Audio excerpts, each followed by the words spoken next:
सभी को मेरा प्रणाम।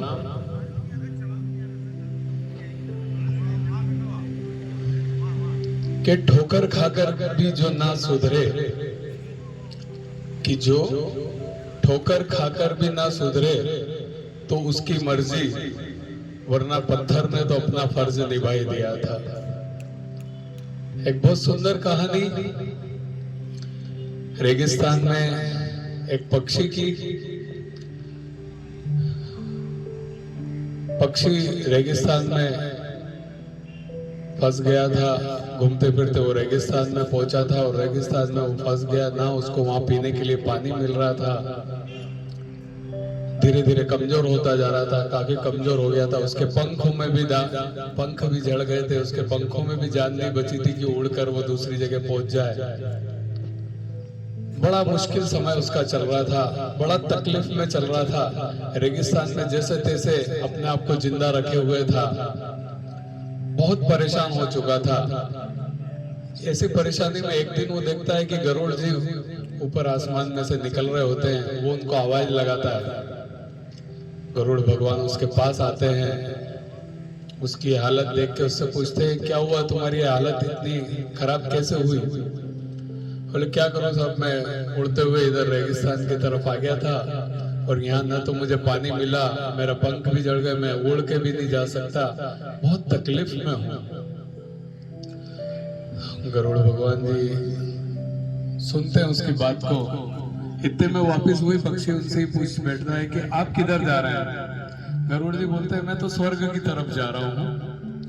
तो पक्षी कहता है कि एक काम कीजिएगा, आप स्वर्ग जा रहे हैं तो वहाँ देवताओं से पूछ के बताइएगा मुझे आते समय कि ये मेरी हालत कब ठीक होगी। ये मत पूछिएगा कि मैं स्वर्ग कब आऊंगा, अब तो ये पूछिएगा कि ये मेरी हालत में कब सुधार होगा, ये मेरा समय कब बदलेगा और मैं कब तक मेरा सब कुछ सही हो जाएगा। ठीक है, गरुड़ जी बोलते हैं, बिल्कुल ठीक है, मैं पूछ के आऊंगा और तुझे बराबर इसका जवाब दूंगा। गरुड़ भगवान ऊपर जाते हैं, स्वर्ग लोक में जाते हैं। वहां कुछ देवदूत उनको जाते से मिल जाते हैं। वो उन देवदूतों से चर्चा करते हैं कि यार एक पक्षी अभी मुझे मिला रेगिस्तान में, काफी बहुत बेकार स्थिति में, उसके पंखों में भी जान नहीं बची है और उसको ना तो पीने को पानी मिल रहा है, बहुत परेशानी में है, बहुत। तो उसका कैसे क्या? तो बोले वो उसकी जो परेशानी है वो उसके कर्मों का फल है। 7 साल तक की उसकी सजा है, 7 साल तक उसको इसी तरह के कर्म भोगना पड़ेंगे, इसी तरह की तकलीफ भोगना पड़ेगी। तो गरुड़ भी बोले कि अरे अरे ये बात अगर मैंने उसको जाके बताई तो वैसे ही मर जाएगा, सुन के ही मर जाएगा कि 7 साल तक भोगना है मुझको, ऐसा सब। बोले उसके कर्म ही ऐसे थे कि उसको 7 साल भोगना पड़ेगा। तो गरुड़ जी बोलते हैं, इसका कोई उपाय बताइए, कुछ ऐसा उपाय बताइए जिससे उसको, मतलब कैसे मैं उसको जवाब क्या दूं, मुझे तो ये समझ में नहीं आ रहा, आप तो कोई उपाय बता दीजिए। तो देवदूत बोलते हैं, कुछ नहीं, देखो आप उसको बोल दो कि जो भी हाल में, जिस हाल में, बस एक लाइन बोलना चालू कर दे कि भगवान तेरा शुक्र है, भगवान तेरा शुक्र है। जो भी उसके साथ हो रहा है, कितना भी बेकार से बेकार हो रहा, बस उसको केवल एक ही बात बोलना है कि भगवान तेरा शुक्र है। ठीक है साहब। गरुड़ जी नीचे आते हैं, उस पक्षी के पास आते हैं, बोलते हैं कि बाकी सब तो ठीक है, देख और तो मैं ज्यादा कुछ नहीं बताऊंगा, बस तू तो एक काम कर, हमेशा ये बोलना चालू कर कि भगवान तेरा शुक्र है। जैसे भी तेरे साथ परिस्थिति हो, कितनी भी विपरीत परिस्थिति हो, तेरे को भले कुछ मिल रहा है नहीं मिल रहा है, तेरे को बोलना बस यही है कि भगवान तेरा शुक्र है। ठीक है साहब। अब गरुड़ जी चले जाते हैं। 10-15 दिन बाद गरुड़ जी आते हैं तो देखते हैं कि उस रेगिस्तान में थोड़ी बहुत हरियाली आ चुकी होती है और पास में तालाब में पानी भरा हो चुका होता है और वो जो पक्षी होता है वो भी थोड़ा स्वस्थ दिखता है, उसके भी पंख आने लगते हैं। गरुड़ जी ये चमत्कार देख के कि यार देवदूत तो मुझे 7 साल की सजा बता रहे थे, इसको तो बहुत अच्छे परिणाम, बहुत जल्दी चेंज आ गया।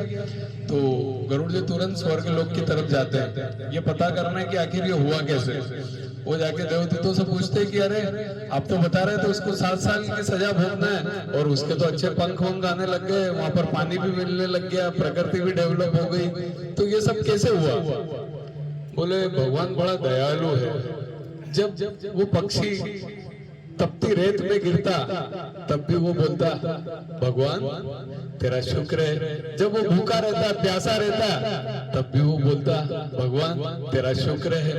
जब हर चीज में, हर तकलीफ में, हर कंडीशन में उसने बोलना चालू कर दिया भगवान तेरा शुक्र है, तो भगवान बड़ा दयालु है। भगवान ने 7 साल की सजा को 7 दिन में कन्वर्ट कर दिया, तो और उसका सब कुछ बदलने लगा।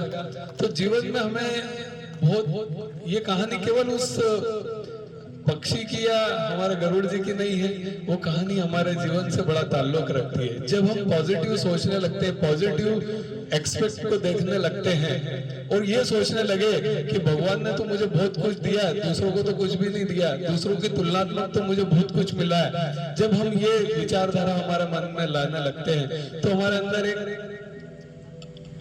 अंदर एक सुख अपने आप, एक संतुष्टि, सुख अपने आप डेवलप होने लगता है।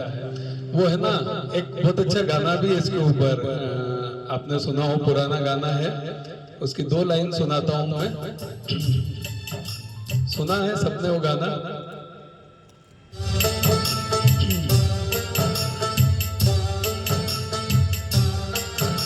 दुनिया में कितना गम है, मेरा गम कितना कम है। दुनिया में कितना गम है, मेरा गम कितना कम है। लोगों का गम देखा तो, लोगों का गम देखा तो मैं अपना गम भूल गया। मेरा गम कितना कम है। तो ये गाना